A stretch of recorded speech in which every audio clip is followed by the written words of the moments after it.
Ladies and gentlemen, the following podcast is set for one episode. Your host from Columbus, Ohio, is Michael Kirk.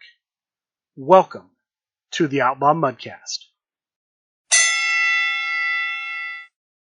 Hello and welcome to the Outlaw Mudcast, your digital audio dirt sheet for all things Supershow. Top story for this week, we have the results of the third match of the first round of the 2023 Create a Competitor competition. The voting for that match closed on April 22nd. We did not get the results until the 26th. As a reminder, the three people in the match were Rowdy Ron, Heinz Duncan, and the Dark Prince. The winner, officially, Rowdy Ron. Rowdy Ron will be joining past winners, the Foreman and Matty Bar 1, as well as the 2021 runner-up, JAC, in round 2. This week, match 4 was not announced. The participants in match 4 will be announced next week. That's going to be May 3rd. So it looks like the pattern is going to be they'll come out on a Wednesday, announce who's going to be in the upcoming match. The following Wednesday, 10 p.m. Eastern, the match will go live. 72 hours to vote once per hour for who you want to see go on to round 2. That'll close that Saturday. The following Wednesday, they will announce the winner. And then the Wednesday after that, they'll announce who's going to be in the next match. So, looking at that on a calendar, we'll find out who's going to be in match number 4 on the 3rd. The match will start on the 10th, run 3 days, and I believe that'll be the 14th. And then on the 17th, we'll find out who won. On May 24th, the next 3 participants in match number 5 will be announced. The match will start on the 31st, and I believe on the 3rd. We'll find out who won on the 7th. And then on the 14th, we'll have the next match announced. The last 3 people to round out round 1 in match number 6. And then on the 21st, the match will go live. Now, there are a couple of things I need to bring up about that. First, we're going to have Memorial Day weekend between the 24th and the 31st. The 24th is when they're going to announce who's going to be in match number 5, assuming they hold to this pattern and there are no additional breaks that we don't expect. And then the 31st, when that match number 5, would kick off. I don't know if they're going to put in a delay, have a week off because of Memorial Day weekend. They might. More pressing, match number 6 right now, if I just plot it out on the calendar, would start June 21st. That's the first day of Origins Game Fair. I can't see them having Origins Game Fair and CCC Round 1 Match 6 happening at the same time. So I expect there's going to be a delay there too. We may see them do something similar to what they did with Grand Gathering 3. After match number 5 happens, they might wait until after Origins is done to then announce match number 6. What this means for the 2023 CCC is that we should not expect round 2 to kick off until July. July is, from what I'm looking at, a reasonable estimate of when round 2 should kick off. That, I think, is going to create some problems because, and I don't know if they're going to try to get this done before 2024. To me, they absolutely need to get this done within the calendar year. As of right now, we're going to leave round 1 with 7 people in round 2. They've already stated they want to add wildcards, which means, from the way I've seen them run this in the past, we're going to go through round 2, and then we'll have a top 8, because I assume they're going to want to add back in wildcards to get up to a top 8. I don't know how many wildcards they're planning to add, but if we're looking at not starting round 2 until July, we may not get to round 3 until sometime in September.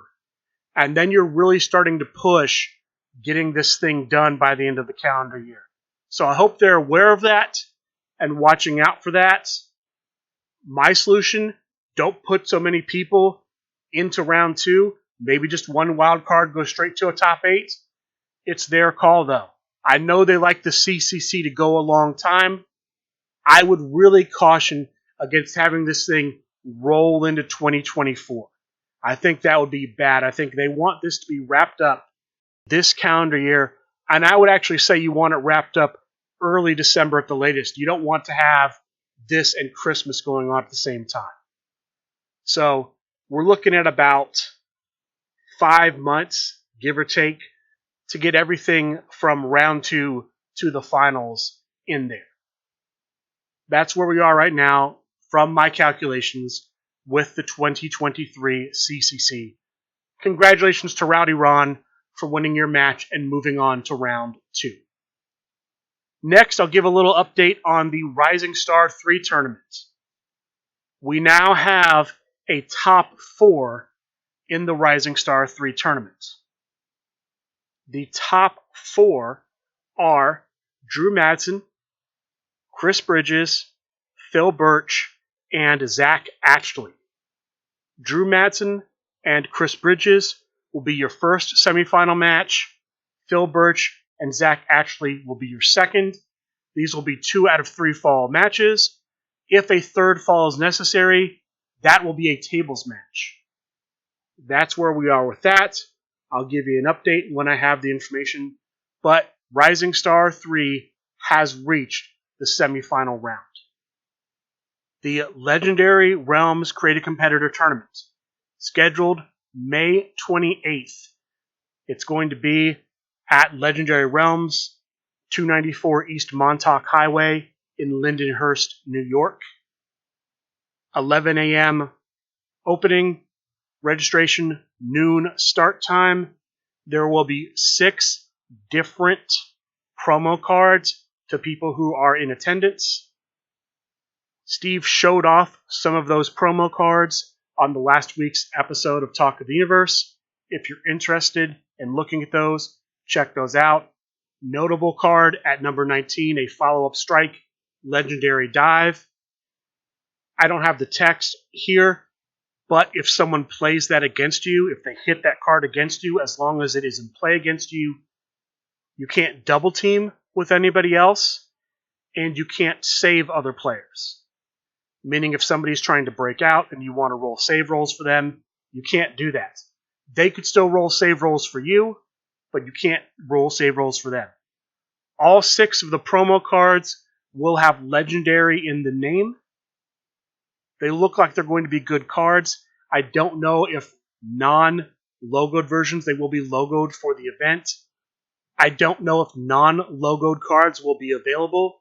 I know that the Miso's non-logoed cards did come out on SupershowTheGame.com the week after Miso Mania, so we may see those the week after the Legendary Realms CAC. Right now, though, the only way you can get those is going to that event. It is a $35 entrance fee event. You can buy tickets on SupershowTheGame.com. If you go to the shop section, then go to the event section. It's currently the only event listed in the event section. Booked competitors, meaning competitors you can't play as in the tournament, are the original Snake Pit, Peter Lionheart, the original General Manager John Clace, the Devil's Advocate Dan Williams, and let me revise that. I said the original Snake Pit. It just says Snake Pit, period. That would currently include the second version, the Kickstarter version of Snake Pit, which has a different gimmick. If you want to play that, I might reach out to them because they may only mean the original, but right now you have to treat it as if it's both. Winner of the tournament will get to create a competitor set for Super Show the Game. Oh yeah, one more note. The Legendary Realms promo cards that were shown on Talk of the Universe are not official until printed, so keep that in mind. Those cards, the text on those cards may change. Just wanted to make that note. Speaking of tournaments, the second round of the tournament to crown a contender for the United States Championship is underway. They did vote on the stipulation for the second round. The vote during Talk of the Universe on Twitch saw 3 stipulations: kendo sticks, ring steps, or steel chairs. Kendo sticks won. So the kendo stick match will be the stipulation used in round 2. Subject to change, voting next Talk of the Universe, for the round 3 stipulation will be between the ring step match and the steel chair match. Also, even though round 1 has concluded, if you want to submit a bracket for the United States tournament, predicting who will win, even though now you know who's coming out of round 1, you can still do that while round 2 is going on. I'm going to say they will probably cut this off when round 2 is done. They didn't say that, but if you still want to put in a bracket, you can. Send completed brackets to Steve Resk, I'm assuming through Facebook Messenger. If you're still interested in doing that, do that. There may be prizing available depending on how well your prediction is going forward. Probably not as good as it would have been if you'd have filled out a bracket before the round 1 results were known, but still available if you want to do that. Limited time ticking away if you want to send that to Steve Resk. Let's go ahead and stay on the tournament theme. A little update about the Chibi's Seat of Power events. Chibi from time to time would run Chibi's Seat of Power tournaments. He'd run them for around 8 weeks, give or take. And then the 8 winners from those events would square off in a tournament of champions to crown an ultimate champion for the Seat of Power event. The last tournament had been on hold while the brain was recuperating. Now that he's in better health, he was able to finish out his spot in the tournament. So current update on the tournament. There's 1 semifinal match remaining. Johnny Eldorado as AJ Styles will face Chris Pate as X-Royce in an exploding cage match. The winner of that will face Candyman Dan playing as Bjorn the Norseman in a main event match. Once that Tournament of Champions is done, we will see Season 3 of Chibi's Seat of Power start. No date and time yet, but that's coming soon. I'll give you information on that when I have it. Origins Game Fair update. The next big game convention SRG Universe will be at is Origins Game Fair. Origins Game Fair is scheduled to take place June 21st through 25th. You can buy badges now. Event tickets also went live yesterday as I'm recording this. That's April 29th. There were no Super Show events listed. SRG Universe is aware of this. They're working on that because there should be events in the system. But right now, there are no Super Show events when you try to register on Origins Game Fair's website. I will keep an eye on that. I'll report on that when I have more information. I urge you to keep an eye on that as well. Right now, though, and I just checked, there's nothing under SRG, there's nothing under Super Show in the system for Origins Game Fair. The next thing I'm going to talk about revolves around a bit of controversy from this past week, specifically stemming from the last episode of Expanding the Universe. I'm not going to get into specific details just because I want to maintain the privacy of the people involved in it. I don't want any negative repercussions, things like that, coming back their way. But the issue came up about commissioning art involving people's characters. Basically, if, for example, I was going to commission some card art that would have maybe DJ Outlaw fighting the guillotine, is it necessary for me to reach out to the person who created both of those competitors and get their permission before I go ahead and have that art commissioned by SRG Universe for Supershow the Game or some other SRG Universe product. Steve Resk put out a statement on this issue. I want to go ahead and read this statement because I think this statement is appropriate. Here's what he said on the topic. While we, meaning SRG Universe, can print whatever competitors we like when they are commissioned in the game, we do ask you to have permission as a courtesy. We have had people in the past try to make cards with people they do not get along with as an insult.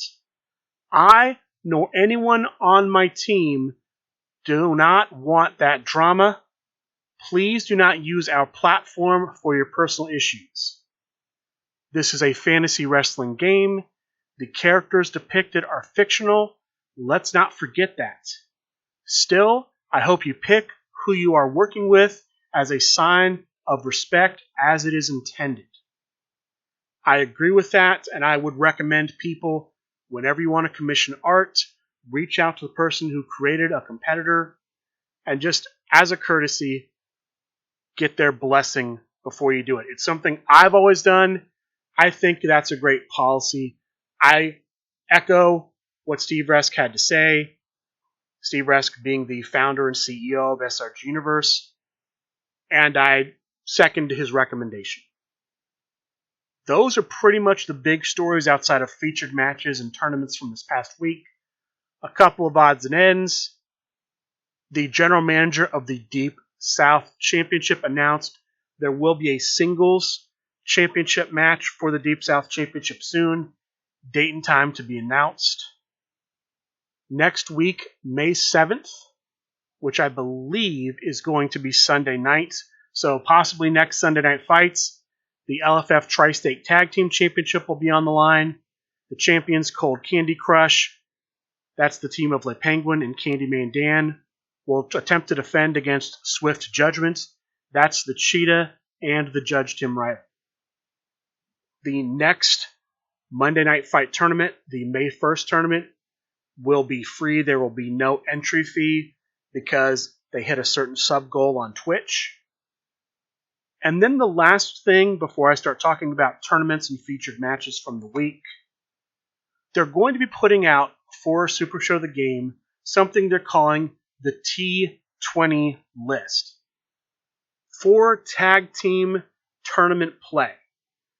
They're going to issue a list, and they're looking to have about 20 competitors, give or take, on the list. That's why they're calling it the T20 list. Tag teams will not be allowed to use more than one of these competitors on their tag team. So, hypothetically, let's say Steve Resk and John Calais are in a tag team. Steve Resk wants to play as El Super Hombre. John Calais wants to play as Snake Pit. They go to the T20 list. El Super Hombre and Snake Pit are both on the T20 list. So one of them will have to play a different competitor who's not on that list. This is still developing. We'll find out what's going on. This is not a booked list. It's not a banned list. These are still competitors that are going to be allowed to be used in tag team play. They're just going to be limited to one per tag team. No tag team can be made up of more than one competitor on this list. I hope I explained that clearly. Now let's talk about the online tournaments and featured matches from this past week. We'll start Monday with the Monday night consigliere fights. 16 players in this tournament. Group stages, 4 groups, 4 players per group. Top 2 players per group advance to the top cut. In the quarterfinal round, they used the ring step match stipulation. In the semifinal round, they used the Beast Unchained stipulation. And in the finals, they used the ladder stipulation. I don't know if there was a third place match. The top 4 here were, in 4th place, Chugonomics playing as Chugonomics. In 3rd place, James Booker playing as the new version of Cyclone. The finalists were the Meeple Craig Brett as Najamai, and the Cannoli playing as Colby Carino. with the winner, the Cannoli. Congratulations to the Cannoli for winning Monday night. Tuesday, we have a featured match. The finals of the 2023 Best in the Tri-State Tournament took place live following the dojo on twitch.tv/srguniverse. This is the tournament that Swaggy D put on. That now had championship implications. The winner of the tournament will get a future shot at the LFF Tri-State Singles Championship. The finalists were the Beast Michael Kerr, playing as Quadruple H, and the People's Casual, Thebes Pinckney, playing as Rage. They faced off in a main event stipulation match. The match did not go past crowd meter 0. The winner winning the tournament, getting a future shot at the LFF Tri-State Championship, representing new Tri-State Territory, CCW, the Beast Michael Kerr. Congratulations to Michael Kerr for winning the tournament. Thursday, we have Chibi's Thursday Night Fights. There were 20 players in this week's tournament, 4 groups, 5 players per group. Each player plays the other 4 in the group. Top 2 records per group advance to the top cut. Quarterfinal round, all of the matches are New York rules matches. Semifinal round, they're all special guest referee matches. Master Dasmodius, the keeper of prisoners, is the special guest referee. And then the finals match and the third place match use the lumberjack match stipulation. Top 4 here were, in 4th place, playing as Diamond Danny G, the foreman. In 3rd place, playing as Sammy the Draw Callahan, Chris Pate. The finalists were Drew Madsen, the TVA commissioner, as Candyman, and the Grump Danny Thunder as the new version of D2 from the new Kickstarter, with the winner winning his 2nd Thursday night tournament in a row, the Grump Danny Thunder. Congratulations to the Grump for your victory. Friday, Hold the Line Harry hosts an Iron Man Street Fight tournament. This was a stipulation he created a while back, I believe back in 2021. He went ahead and ran a tournament using a revised version of the rules from the previous Street Fight tournaments. There ended up being 8 players that signed up. They had group stages, 2 groups, 4 per group. Each played the other 3. Top 2 per group advance into the top cuts. There was a time limit in the preliminary round, 30 minutes per match. There was also a limit, from what I understand, on stop cards. You could only use the following stop cards in your deck: going over the kendo stick, going over the steel chair, and going over the ring steps at 4, 5, and 6. Hold the kendo stick, hold the steel chair, and hold the ring steps at 19, 20, and 21. And backlash with the kendo stick, backlash with the steel chair, and backlash with the ring steps at 25, 26, and 27. If you didn't own these cards, you could proxy these cards, but these were the only stops you could run in the tournament. The top 4 after the group stage portion of the tournament were, in a tie at 3rd or 4th place, depending on how you want to calculate it, the 2 semifinalists, Robert the Brain Dunn, who played as White Lily, and Swaggy D, who played as the big guy. The finalists were Boombada, playing as Raven, and Chris Pate, playing as Snake Pit. The winner of this tournament, Chris Pate with Snake Pit. Congratulations to Chris Pate. Now, it had been announced prior to the tournament that the winner of the tournament would get to face Hold the Line Harry for a shot at a membership ring. I don't know if Chris Pate already has a ring. If he doesn't, then obviously he gets the shot. If he does, I don't know if he'll be able to play for someone else, if he'll pay that forward to somebody else. We'll have to wait and see what actually happens. Again, congratulations to Chris Pate, and congratulations to Hold the Line Harry for once again being able to run a tournament featuring the stipulation you created in every match. Saturday, the Cheetah holds a tournament for his independent division. This is a series of matches, tournaments, where you have to play competitors that are actually licensed professional wrestlers, meaning they're licensed by Supershow the game. Their likenesses are licensed by Supershow the game. I don't have any details for this besides the top four. The top four in this were, in fourth place, playing as Gabby Ortiz, Rowdy Ron. In third place, playing as New Jack, Chugonomics. In second place, playing as Danhausen, HR of the Unionverse. And then the winner of the event, playing as Zoe Sky, Steven Overlock. Congratulations to Mr. Overlock for winning the Saturday tournament. This brings us to Sunday Night Fights. There were 3 matches on the match card for Sunday Night Fights. The first was the Grand Battle match for a shot at the LFF Hardcore Championship. The entrance order was determined earlier in the week through a random spin the wheel on the computer conducted by the general manager of the Hardcore division, Mark F. Perry. The first 2 people in, therefore, were, at number 1, Matty Bar 1, playing as Mr. Poppin' Twist, and second man in, Austin Lucas, playing as the Salty Sailor. The third person in, playing as Viral, was the Foreman. Now, before the match, Brian Waitfort-Schmidt put a bounty on the Foreman. Whoever eliminated the Foreman from the match would receive a prize to be named later from Mr. Schmidt. The next man in, Matt Hass, playing as the original Fox Assassin. At crowd meter 2, after Matt Hass comes in, we have our first elimination. Matty Bar 1 eliminates the Foreman, secures the bounty from Brian Waitfort-Schmidt. A bit unfair to the Foreman.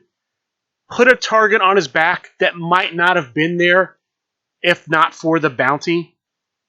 Maybe we'll see Mark Perry make up for that in the future. But for right now, the Foreman out at crowd meter 2. The match goes on to crowd meter 3. Split comes in as the 5th entrant. At crowd meter 3, we have our second elimination. Austin Lucas, the second man in, eliminates Matt Hass. Split, I don't believe I mentioned this a moment ago. Split was playing as himself. Split was playing as Split. Next, we have the last entrant come in, Mean Megs, playing as the Mercenator. This was crowd meter 4. We have our third elimination. Split eliminates Austin Lucas. So we have Matty Bar 1, Split, and Mean Megs. The first entrant and the last 2 in. At crowd meter 5, over the top cards, when they hit, automatically eliminate the opponent.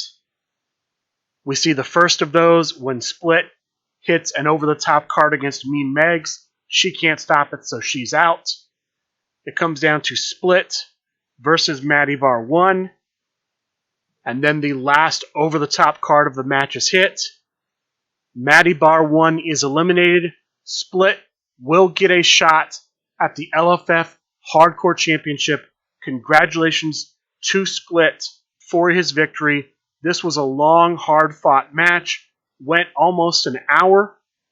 And Split emerges victorious, playing as himself. Again, congratulations to him.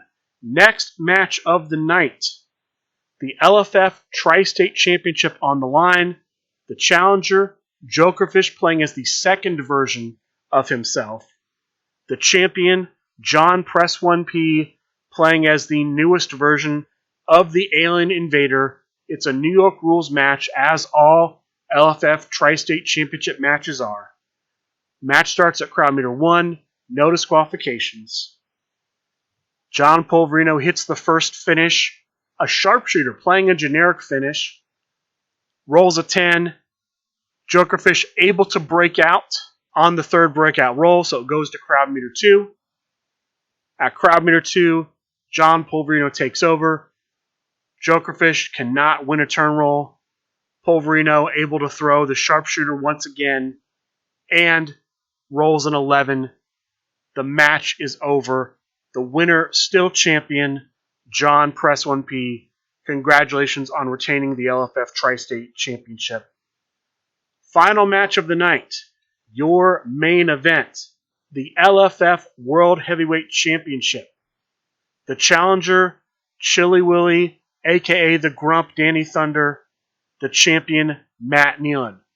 The Grump playing as Funtime Bob, Matt Nealon playing as the Trash Man.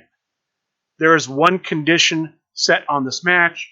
The Grump, the current holder of the Cookie's Fortune, has been told that if he does not win the championship here, he cannot use the Cookie's Fortune to get another shot at Matt Nealon for the LFF World Heavyweight Championship. So, the Grump kind of put in a must-win situation.